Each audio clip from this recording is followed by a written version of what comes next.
Kahit malapit mo pa siyang kaibigan, kung nararamdaman mo na sinasamantala ka na niya, huwag kang pumayag sa kanyang pang-aabuso. Ako nga pala si Erning, 29 years old at aminadong palagi akong nakikinig sa Dear IFM. Magaganda kasi ang mga kwentong naririnig ko sa iyo, Mayora, at wala akong pinapalagpas sa mga kwentong ito gabi-gabi. Kontento na ako na pakinggan na lang ang mga kwentong ito. Pero dahil meron din akong pinagdaraanan sa buhay, naisip kong maganda ring ibahagi sa inyo ang karanasan kong hindi ko talaga makakalimutan. Masakit ang nangyari sa aking buhay. Pero sana makatulong ang kwentong ito sa mga couple listeners ko na nararanasan din ang maapi. Na nararanasan din ang pagsamantalahan.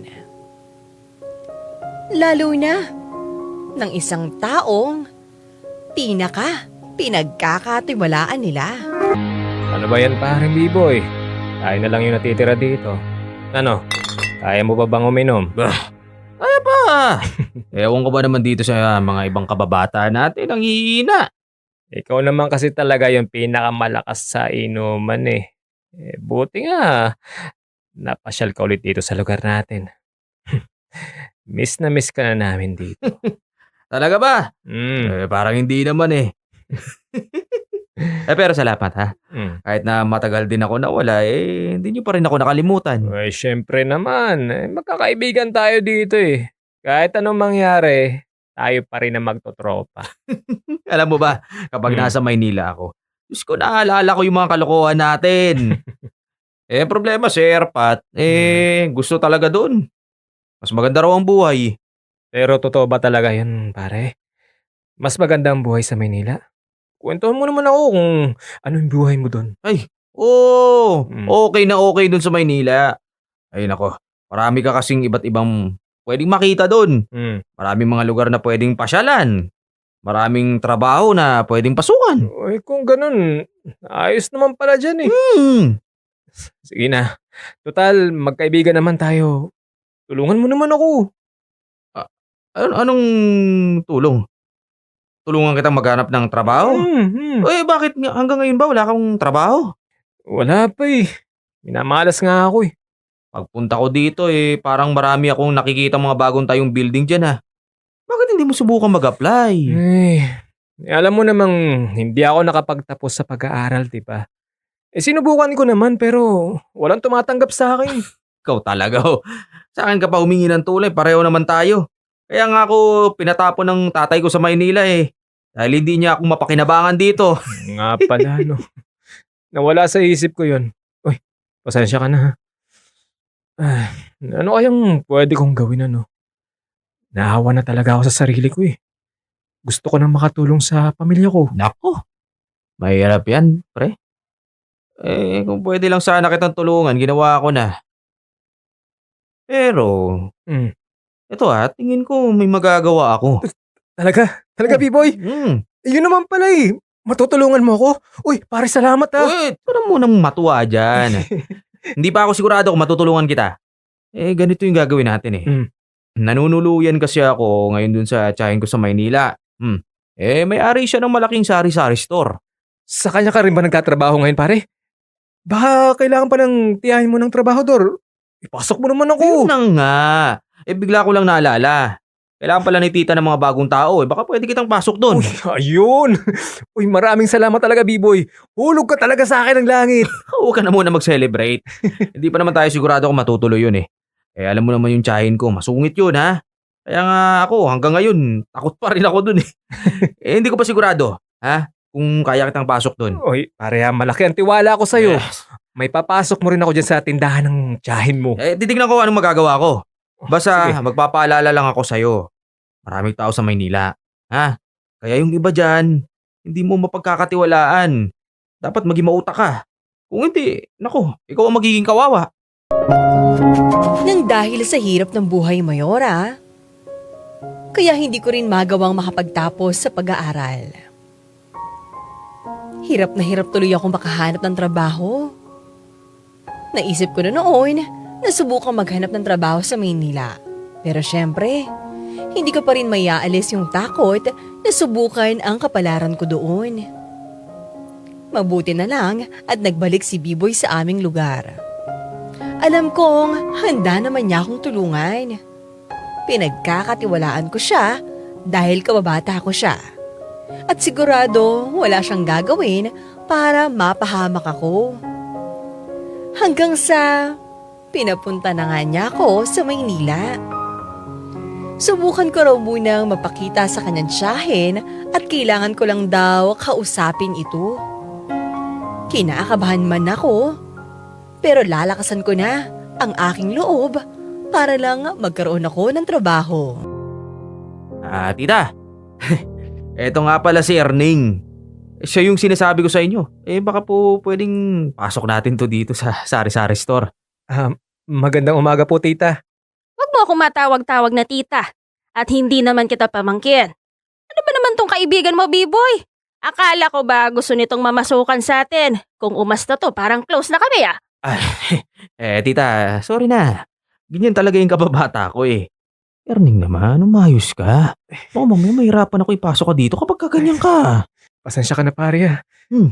Akala ko kasi matutuwa yung tiyahin mo eh. Sinabihan na kita, masungit yan. Huwag kang FC. Hoy! Kayong dalawa dyan! Bakit kayo nagbubulungan dyan? Ako ba yung pinag-uusapan niyo? Di po, tita. Pinag-uusapan lang po namin yung magiging trabaho ni Erning dito. Diba? Hindi pa nga siya natatanggap dito. Pinag-uusapan niyo na agad yan. At ikaw, sa tingin mo ba magagawa mo yung mga trabaho dito? Siyempre naman po. Matagal na po ako naghahanap ng trabaho eh. Kaya sisiguraduhin ko pong pagbubutihan ko po dito. Baka naman puro salita ka lang ha. Marami na kaming naging tao dito na katulad mo, iho.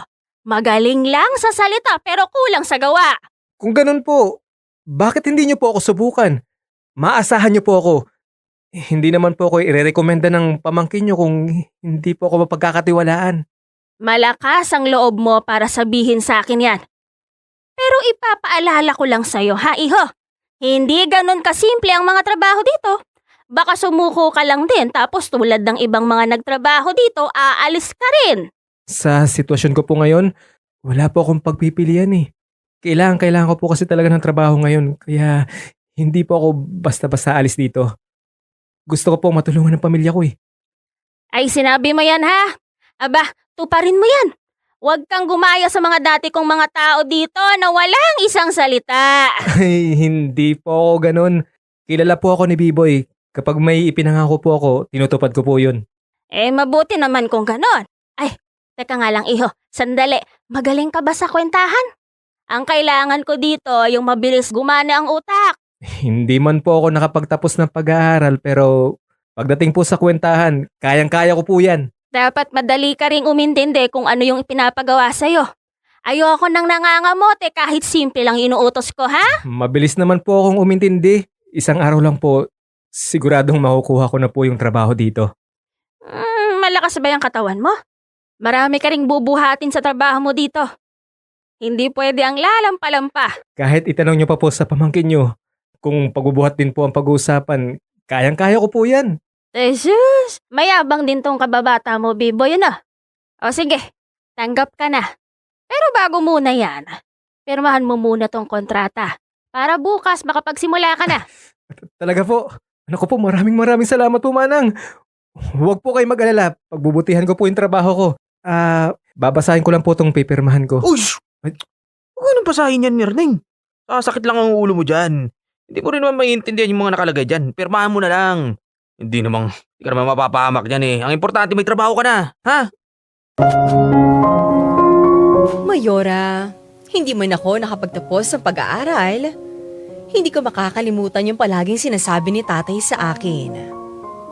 Lagi ko raw sisiguraduhin, naiintindihan ko muna raw kung ano ang nakalagay sa papel bago ko pirmahan.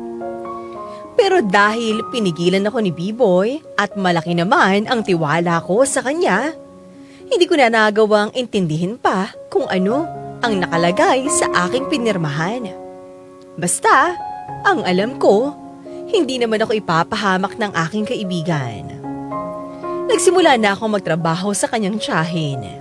Nung una, kahit na medyo mahirap, naging masaya naman ako. Hindi ako pwedeng mag-inarte. At dapat, magpasalamat pa nga ako at may trabaho ako. Hanggang sa napapansin ko, isang buwan na, pero hindi ko pa rin nakikita at nakukuha ang bunga ng aking pinagpaguran. Manang, pwede ko po ba kayong makausap? Huwag mong iniiwan yung trabaho mo. Baka mamaya dyan mainis ako sa'yo, tanggalin kita dito. Sandali lang po ito. Nag-aalala lang po kasi ako eh. Ano na naman bang pinag-aalala mo? Pwede bang tutukan mo muna ang pinapagawa ko sa'yo? Ang dami mong iniintindi, hindi naman importante eh. Sandali lang po to. Importante lang po talaga to. Tungkol po ito sa sahod ko. O bakit? Sumahod na kayo, di ba? Ano pa bang problema mo? Yun na nga po eh. Yung mga kasamahan ko po, nakuha po yung sahod nila. Ako na lang po yung hindi pa. Isang buwan na po ako nagtatrabaho dito eh. Hindi mo pa ba natatanggap yung sahod mo? Abay, hindi yan pwede. Nagbigay na ako sa inyo eh. Hindi pa nga po eh. Kaya nga po ako lumalapit sa inyo. Ay, Diyos ko, Marimar ka. Oo nga pala. Ay, si Bibo yung kausapin mo dyan. Huwag ako. Bakit po si B-Boy? Hindi naman po ako nagtatrabaho sa kanya eh. Kayo po yung nagpapasahod sa akin, hindi po siya. Basahin mo yung kontratang pinirmahan mo. Bakit ko po babasahin yun? Hinihingi ko lang naman po yung sahod ko sa inyo. Ibigay niyo na lang po sa akin yun. Kaya ako nga pinapabasa sa'yo para maintindihan mo kung nasaan ang sahod mo. Bakit kailangan ko po pong basahin yun? Ibigay niyo na lang po yung sahod ko. Ang dami niyo pang sinasabi. Erning, mag-iingat ka sa pananalita mo sa akin, ha? Baka nakakalimutan mo nagtatrabaho ka lang dito. Pasensya na po, Manang. Gusto ko lang naman pong sumahod eh. Ano po bang masama sa hinihingi ko sa inyo? Paikot-ikot tayo dito eh. Ilang beses ko bang sasabihin sa'yong basahin yung kontrata mo? Ay, yan ang problema kapag tinatamad magbasa ng kontrata. Ang sabi po kasi ni B-Boy, huwag ko na lang daw po basahin yun. Pirmahan ko na lang daw po. Eh kung pinasa mo lang yun, ang nakalagay doon, didiretso ang sahod mo kay B-Boy. At kay B-Boy mo hihingin yung sahod mo. Sigurado po ba kayong yun ang nakalagay sa kontrata ko? Baka naman po nagkakamali kayo. Hindi po magagawa sa akin ni B-Boy yun. Eh kung gusto mo, kunin mo ngayon yung kontrata mo. Basahin mo sa harap ko para magkaalaman tayo. Pero hindi naman po yata tama yun. Dapat dediretso po sa akin yung sahod ko. Ako po yung nagtatrabaho para doon. Tanungin mo yung pamangkin ko.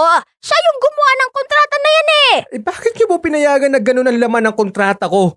Alam niyo naman pong hindi tama yun, di ba? Iho, wala akong pakialam kung ano yung laman ng kontrata mo. Basta ang alam ko, nagtatrabaho ka dito. Yun lang. Tsaka, wala akong nakikitang mali. Pamangkin ko naman siya eh. E di isipin mo na lang na siya yung nagpapasahod sa'yo, imbes na ako. Alam kong malaki ang utang na loob ko kay B-Boy at sa kanyang tiyahin. Pero parang hindi naman yata tama ito, Mayora. Dapat, dumiretso sa akin yung sahod ko. Dahil ako naman nagtrabaho para dito. Hindi ko maintindihan kung bakit kailangan pa nilang daanin kay B-Boy ang isang bagay na dapat diretsong napupunta sa akin. Gusto ko man siyang sisihin. Mayora, alam kong hindi ko rin basta-basta magagawa yun.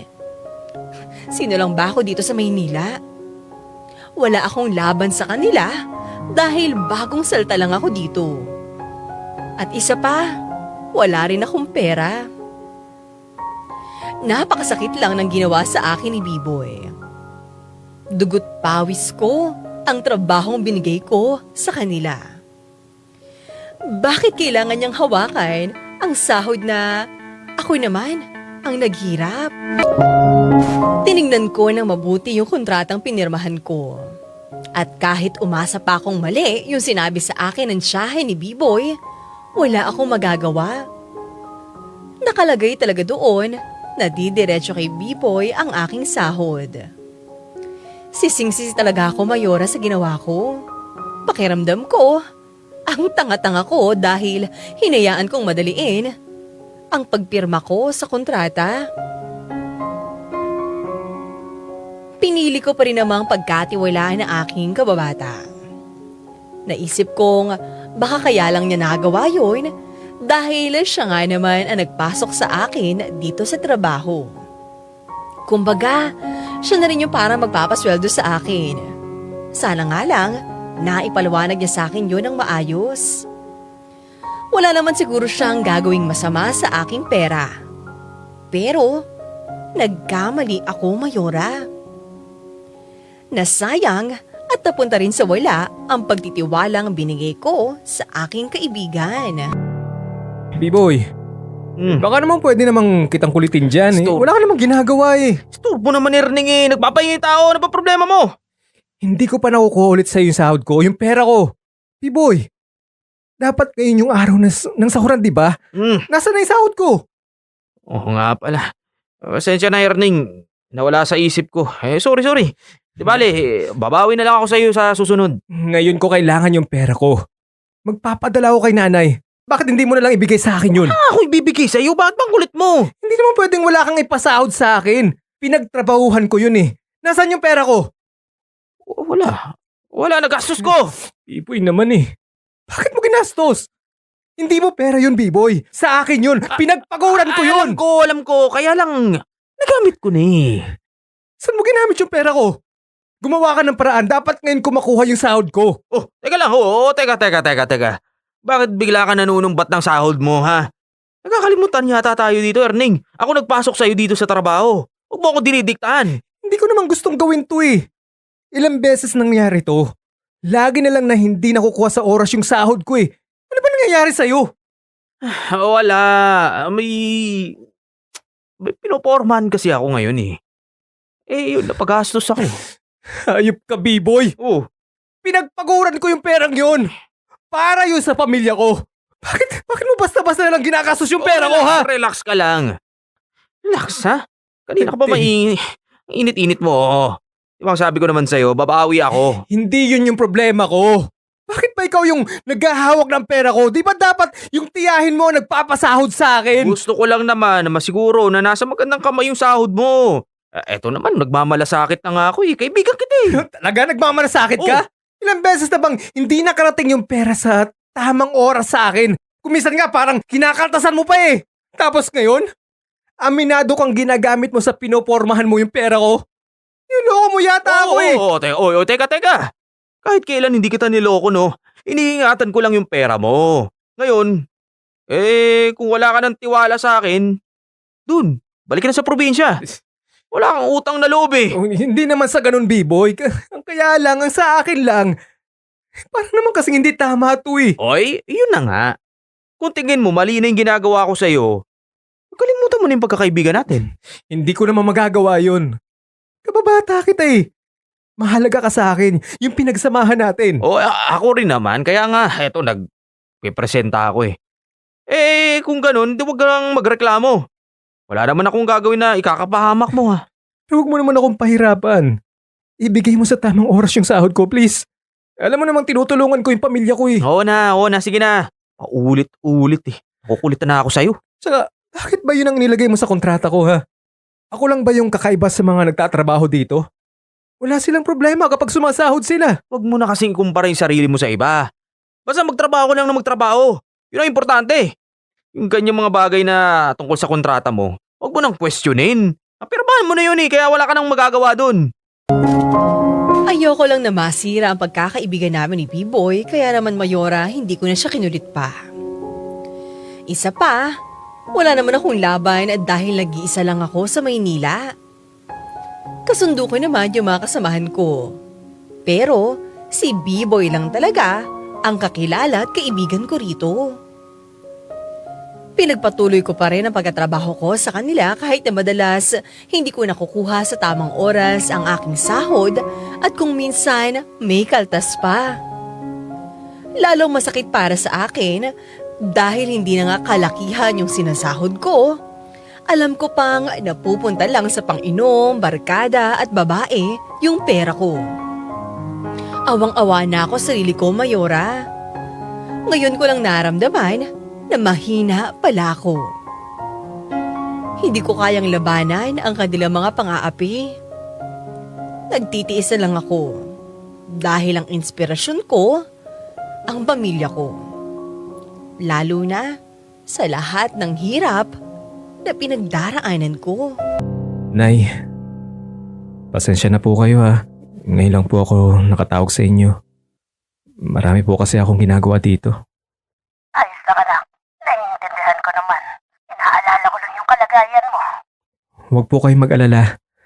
Kaya ko naman po yung sarili ko dito pero ang totoo po niya, Nay, namimiss ko na po kayo.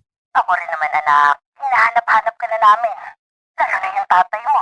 Alam mo ba, ang sabi nga ng kapatid mo bumalik ka na daw. Para ikaw naman yung nauutosan mahugas ng mga pinggan. Si Bunso talaga oh. Wala matatagalan pa po ako dito. Kailangan ko pang kumayod para may padala ako sa inyo. Nagre-reklamo na nga siya sa akin Hindi niya alam kung ano ang gagawin kapag mamantika daw yung hugasan niya. Sabihan niyo po si Bunso, Nay, basta pagdating sa mamantikang hugasin, ang dapat gamitin, smart dishwashing. Bawat pahid, linis solid. Smart dishwashing. Siya, sige. Makakarating yan sa kanya. Erning anak, kamusta ka naman ba dyan? Hindi ba malungkot dyan sa Maynila? Aaminin ko po, medyo nalulungkot po ako dito. Mag-isa lang po ako dito sa Maynila pero kakayanin ko naman po ito, Nay. Wala ka bang ibang nagiging kaibigan dyan sa Maynila? Hindi ka man lang ba inaalagaan ni Biboy dyan? Meron naman po, kaya lang po, iba pa rin yung samahan ng barkada namin dyan sa probinsya. Kinakamusta ka nga nila sa akin Nagtatanong kung kailan ka raw babalik dito. Yung mga kaibigan ko talaga, ilang beses ko nang sinabing matatagalan pa ako dito. Ang kulit talaga nila. Kasi nga, parang magkakapatid na rin kayo Mabuti na nga lang din at kasama mo dyan yung isang kapatid ko. Si Biboy. Yun, kapatid ko. Hindi ko po kapatid yun, Nay. Nako, kung alam nyo lang po kung ano yung ginagawa niya sa akin dito. Teka nga, ano ba nangyayari sa inyo dyan Nag-aaway ba kayo ni Biboy? Di ba siya yung nagpasok sa inyo sa trabaho mo? Oo nga po, pero wala na po akong tiwala sa kanya. Ginawa lang niya po yun para lukuhin ako. Teka hindi ko maintindihan. Paano ka naman yan niloko? Ay naku, hindi naman magagawa sa'yo ni Biboy yan. Tandaan mo, magkababata kayo. Yun nga rin po yung akala ko Sanggang dikit kaming magkakaibigan. Pero mukhang nakalimutan ni Bibo yun. Anak, alam mo, mag-ingat ka sa mga sinasabi mo. Diyan ka nanunuluyan sa kanila. Malaki ang utang na loob mo sa kababata mo. Wala na po akong pakialam, Nay. Hindi ko na po kayang pigilan yung sama ng loob ko Alam niyo po ba kung ano yung ginawa sa akin ni Biboy? Pinapirma niya po ako sa isang kontrata. Yung nakalagay po sa kontratang yun, sa kanya po dediretso yung sahod ko. Kaya wala na po ako nagawa. Kasi napirmahan ko na po yun Ano? Bakit naman ganun? Hindi naman yata tama yan. Pero, kaya mo na lang siguro. Papangkin naman kasi siya ng amo mo. Ang isipin mo na lang, siya yung nagpapasahod sa'yo. Okay lang po sana Kaya lang po, hindi po agad binibigay sa akin ni Bibo yung sahod ko. Kung ibigay man po niya sa akin, may kaltas na po Kung minsan pa nga, wala rin ako nakukuha kasi winawaldas niya yung pera ko. Yung sahod ko. Gusto ko na pong umalis dito. Kaso hindi ko lang po magawa kasi baka wala na po akong makuhang trabaho dito, Nay. Ay naku, anak, kung talagang nahihirapan ka na, umalis ka na dyan.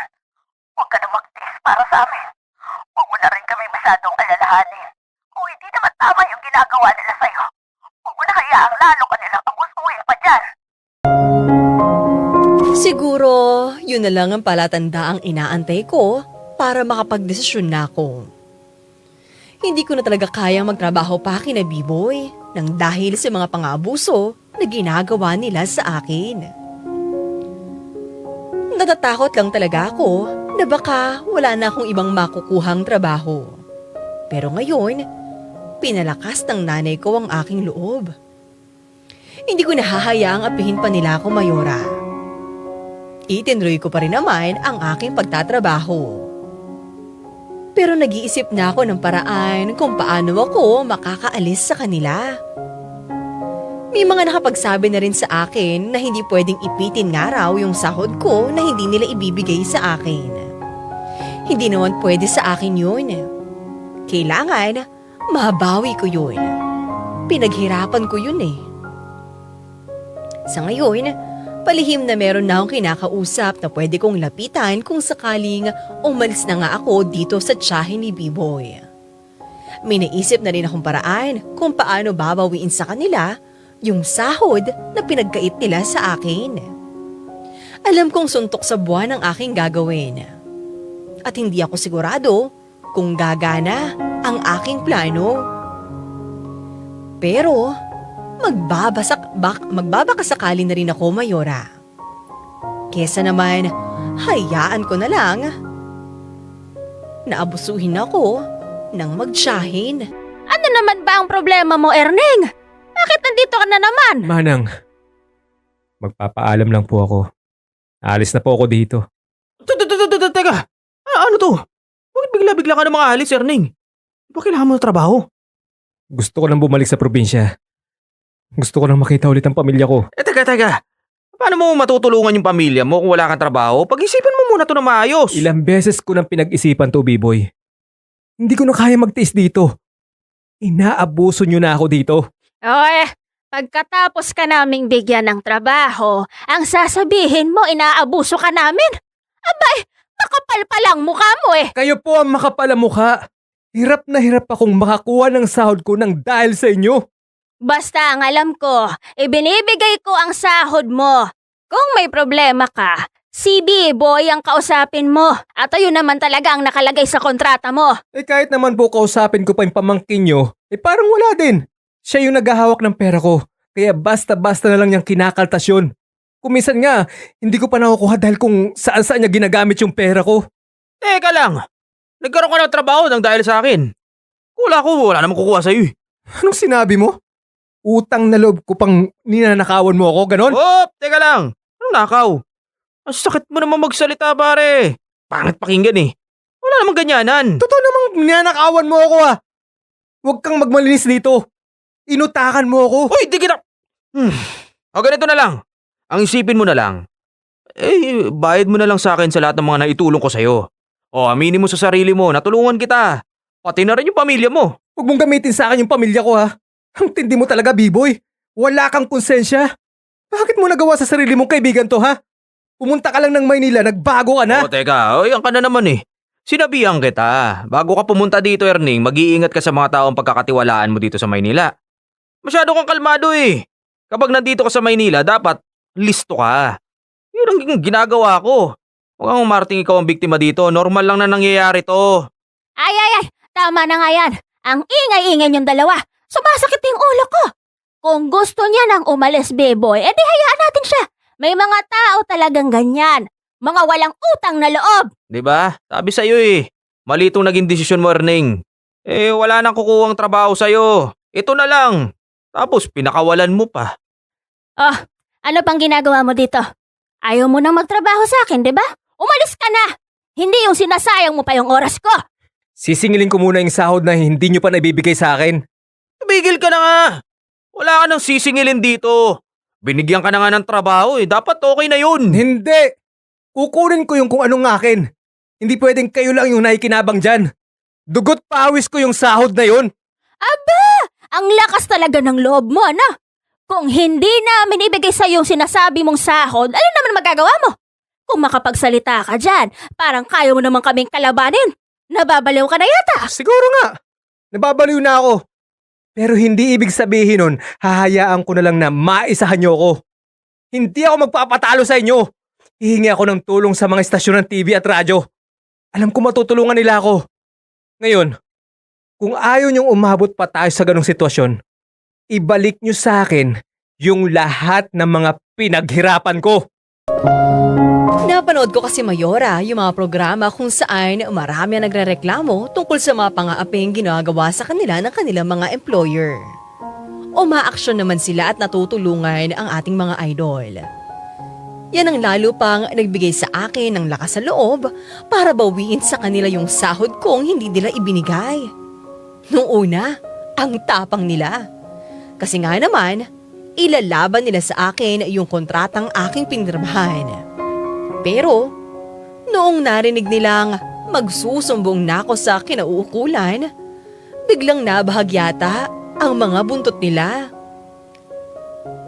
Biglang nagbigay na lang sa akin ng pera yung tiyahin ni B-Boy. Sinabing, umalis na lang daw ako. Huwag ko na lang daw silang bigyan ng problema. Actually, hindi ko na na-compute kung tama ba yung perang binigay nila sa akin. Pero, hinayaan ko na lang Mayora. Ang mahalaga, kahit papano, may nabawi ako para makaalis na ako sa kanilang lugar. Sapat na rin siguro yung nakuha ko para makapagsimula muli ako. Sa ngayon, may nalipatan naman ako. At masaya ako sa pinagtatrabahuhan ko.